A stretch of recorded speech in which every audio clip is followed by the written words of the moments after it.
Assalamualaikum warahmatullahi wabarakatuh. Waalaikumsalam warahmatullahi wabarakatuh. Alhamdulillahirrahmanirrahim, kita bisa bertemu lagi di pelajaran IPS, masih di bab 1 yang nantinya yaitu akan kita bahas bersama-sama. Ya, sebelum memasuki materi, mari kita berdoa. Mari kita bersama-sama baca basmalah. Bismillahirrahmanirrahim. Agar apa? Semoga nanti kita diberi kemudahan untuk menimba ilmu atau menerima materi, ya. Amin Allahumma amin, ya. Tolong dibuka modulnya, ya. Dibuka modulnya.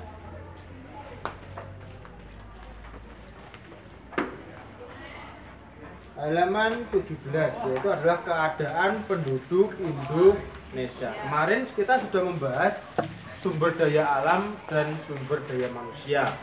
Ya, sumber daya alam itu bisa digunakan secara maksimal atau bisa dimanfaatkan secara optimal apabila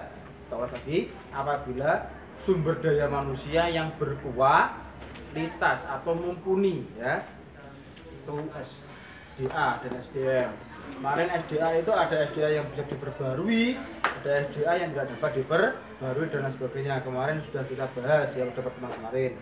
Yang materi yang saat ini yang akan kita bahas adalah halaman 17, yaitu adalah keadaan penduduk Indonesia. Kalau kita membahas keadaan penduduk, kita akan membahas jumlah. Ya, kita akan membahas jumlah penduduk dan yang selanjutnya adalah mata pencaharian.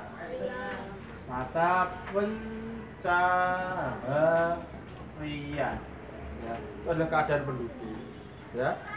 Jumlah penduduk berapa? Sekian. Mata pencahariannya apa? Ada yang petani, ada yang nelayan, ada yang wirausaha, ada yang industri, ada yang perkebunan dan lain sebagainya. Itu adalah keadaan penduduk. Tentang statistik atau keadaan penduduk Indonesia bisa dibaca di sini, ya.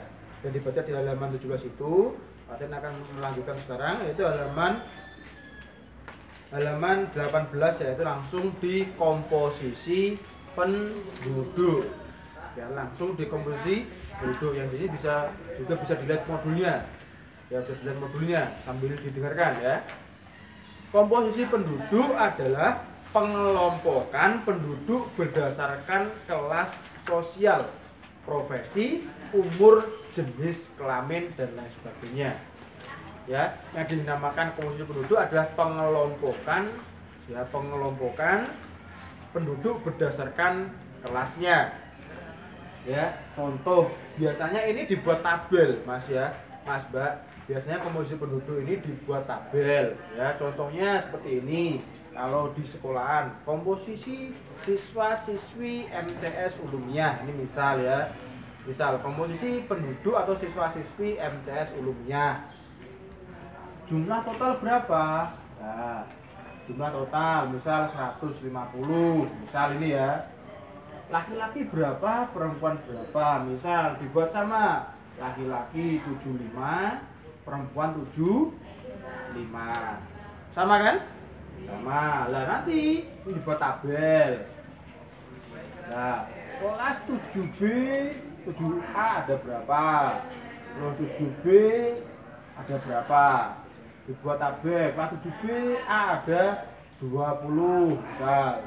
Kelas 7B ada 25. Dan seterusnya sampai kelas 9. Terus dibuat lagi orang tuanya yang pekerjaannya petani ada berapa? Terus wira swasta ada berapa? Di kantor ada kan? Nah, seperti itu adalah salah satu tabel komposisi penduduk atau siswa-siswi MTS Ulumiyah, ya. Seperti itu. Biasanya di desa juga ada, biasanya di kantor-kantor itu ada komposisi penduduk atau komposisi warga daerah itu, ya, atau siswa-siswi di sekolah itu pasti ada komposisi penduduknya, ya. Berdasarkan usia dan jenis kelamin, susunan penduduk terbagi menjadi 3. Berdasarkan, ya, usia dan jenis kelamin, komposisi penduduk dibagi menjadi berapa? ketiga, ada piramida penduduk muda atau biasa dikenal piramida penduduk muda, yaitu seperti ini, limas ya, atau segitiga. Ini biasanya dikenal piramida penduduk muda atau piramida penduduk stasioner. Seperti ini ya, atau dikenal dengan piramida granat atau piramida penduduk seperti ini ya. Ini piramida penduduk tua, ini muda, ini stasioner, ini penduduk tua ya. Ini adalah pengelompokan usia ya penduduk ya, terbagi menjadi 3 usia dan jenis kelamin.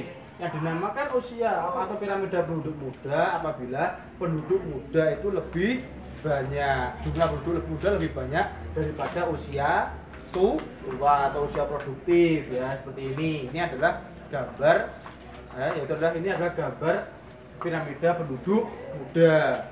Ini adalah gambar piramida penduduk stasioner atau usia muda, usia produktif, dan usia tua itu jumlahnya seimbang atau sebanding. Kalau muda tidak imbang, karena apa? Lebih banyak penduduk mudanya. Kalau penduduk stasioner itu sebanding. Ya ada perbedaan, tidak terlalu jauh, tidak terlalu signifikan.